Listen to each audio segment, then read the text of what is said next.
कार्तिक माहात्म्य अध्याय 8। नारद जी कहने लगे कि हे राजा पृथु, जालंधर ने हमारा बड़ा आदर और सत्कार किया। भक्ति भाव से पूजन करके कहने लगा कि महाराज, आपका कैसे आगमन हुआ, लिए क्या आज्ञा है। हमने कहा कि दैत्यराज, मैं कैलाश गया था, वहां पार्वती सहित अवधूत शव और उनका वैभव देखा तो चकित हो गया कि क्या ऐसा वैभव और किसी का भी हो सकता है। ऐसा विचार कर तीनों लोकों में भ्रमण करता हुआ यहाँ पर आया हूँ। यहाँ आकर तुम्हारी समृद्धि भी देखी है। तुम्हारे और शिव के वैभव में और कोई अंतर नहीं है, किंतु तुम्हारा वैभव स्त्री रहित है, भस्म लेपन करने वाले, राग रहित।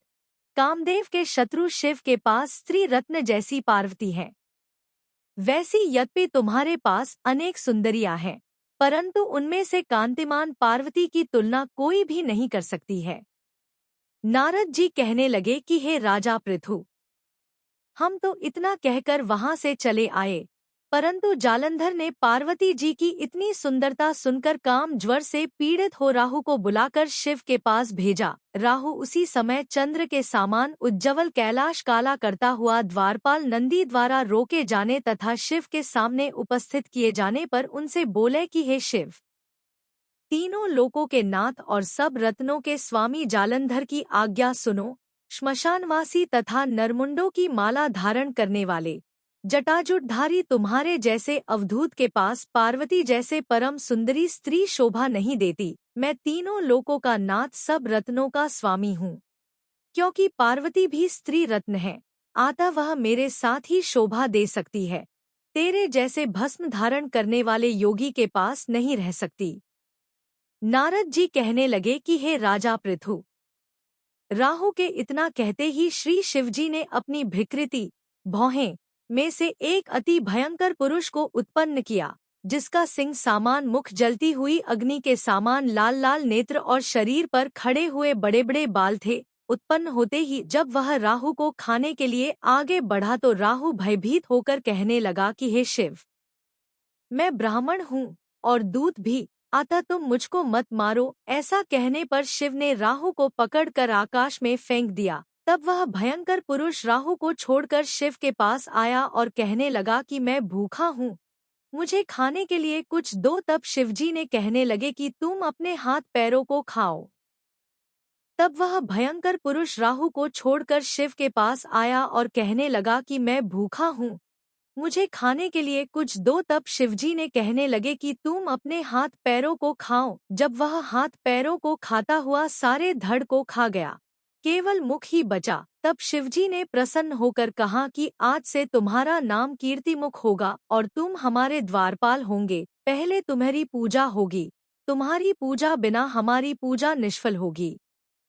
उधर राहु आकाश में जाकर बर्बर देश में गिरा। राहु की ऐसी दशा सुनकर जालंधर को बड़ा क्रोध आया और वह दैत्यों की 1 करोड़ सेना लेकर अपनी पुरी से बाहर निकला। बाहर निकलते ही सामने एक आंख वाले शुक्राचार्य राहु मिले। इनके अतिरिक्त और भी अनेक अपशकुन हुए, परंतु वह रुका नहीं। तब दैत्य सेना सारे आकाश में छा गई। जब देवताओं ने जालंधर की कैलाश पर चढ़ाई देखी तो छिपकर शिवजी महाराज को खबर दी। श्री शिवजी ने उसी समय विष्णु भगवान का स्मरण किया। स्मरण करते ही भगवान वहां आकर उपस्थित हो गए। तब शिवजी ने कहा कि भगवान, आपने देवताओं को पीड़ा देने वाले इस दैत्य को मारा क्यों नहीं? इतना ही नहीं, आप वहां जाकर उसके घर में विराजमान क्यों हो गए? तब विष्णु कहने लगे कि यह आपके अंश से उत्पन्न हुआ है और लक्ष्मी जी का भाई है, इस कारण हमने इसको नहीं मारा है, यह आपके ही हाथ से मारा जाएगा। तब शिवजी बोले कि वह तेजस्वी दैत्य हमसे ऐसे नहीं मारा जाएगा, आप सब इसको मारने के लिए अपना अपना तेज दीजिए। तब विष्णु सहित सब देवताओं ने अपना अपना तेज दिया। इसके बाद शिव जी इस तेज को इकट्ठा करके ज्वाला माली सुदर्शन चक्र बनाया और वज्र बनाकर जालंधर से युद्ध करने को तैयार हुए। शिवजी के बहुत गानों की सेना में समस्त देवगण भी आकर सम्मिलित हो गए। उधर कैलाश के निकट जालंधर लेकर आ पहुंचा। इधर कीर्तिमुख नंदी आदि सब गण और देव सेना भी मैदान में आ डटी।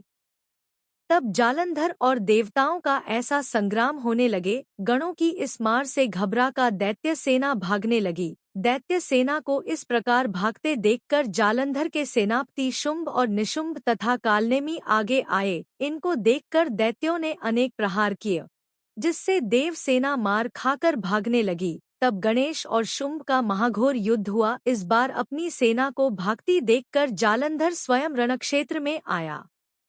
देव सेना की ओर से वीरभद्र अनेक प्रकार के प्रहार जालंधर पर करता रहा।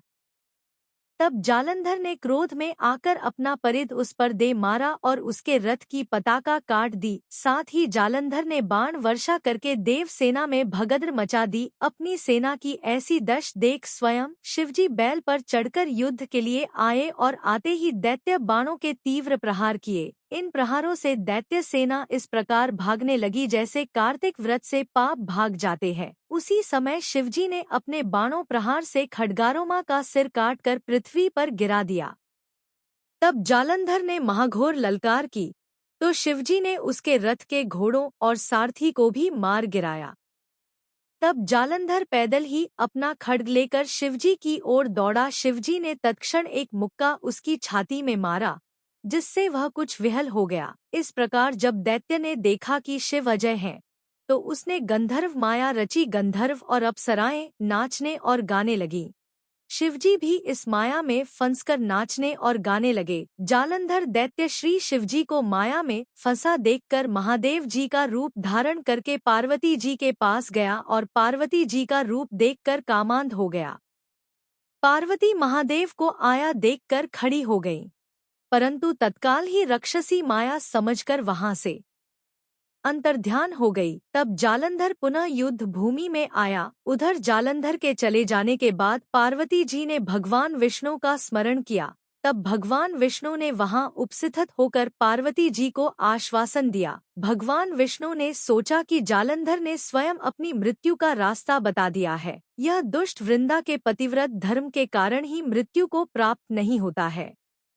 अतः देवताओं के कार्य तथा भक्तों की रक्षा करने के लिए हमको ही वृंदा के धर्म को भंग करने का घोर कर्म करना पड़ेगा। ऐसा करने पर ही इस दुष्ट की मृत्यु होगी। इतनी ही देर में शिवजी भी राक्षसी माया से मुक्त होकर जालंधर को आया देख उसके साथ युद्ध करने को उद्यत हुआ और उस पर अनेकानेक बाणों से प्रहार किया।